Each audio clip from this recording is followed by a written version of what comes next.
working with Boneiro Donkey Protection League. It's a foundation we formed to try and protect the donkeys in Boneiro.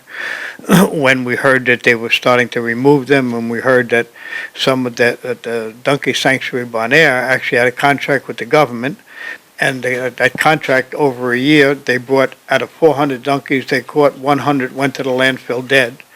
So that's when we formed and we decided something has to be done, because what's happening is not correct. There's a lot of propaganda and there's a lot of stuff to make it sound right, but it's absolutely atrocious. It's a disaster. The best way to answer that is some years ago, Fernando, when he worked with Stanapa, 20 years ago or so, decided the donkeys have to go. All right, we asked him for the data, and he claimed that it's in certain appendix. When we checked the appendix, it was empty. So the plan to remove the donkeys started by somebody's opinion only, you know. Since then, we've done a lot of research, and we got international people involved.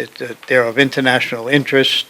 Letters went to the governor from people, from genealogists, from people that have been protecting donkeys and working for years with them. Never even got a response, not even a sorry, you know, we received your information and we'll get back to you. Nothing. Just completely ignored.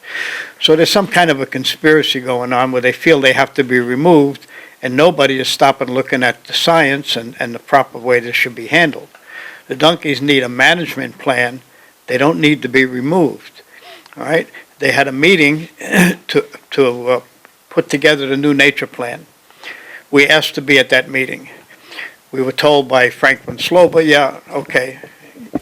They had the meeting and never contacted us. The outcome of that meeting was by 2030, the donkeys of Boneiro have to be removed. Removed or dead? Well, however, they say they have to be removed. They have no plan on how this is going to be done. They don't have a plan on donkey sanctuary or something? The only plan that was done was Franklin Sloba, along with Marina Mellis, made a contract that the sanctuary actually composed it, saying that they have to catch all the donkeys, keep the females, castrate the males, and put them back. All right, and continue until they catch them all. All right, that plan was a disaster. They put donkeys out the same day after castration, and castration isn't done anymore. That's a barbaric way. There's a way of sterilizing the females for a short period of time, and so you have a proper population control. But meanwhile, that plan was atrocious. Like I said, between November 2013 and 14, all right, 1 year, 100 donkeys went to the landfill dead out of 400 they caught, claiming they were sick, they had tetanus. You are not going to tell me 25% of our donkeys out there need help.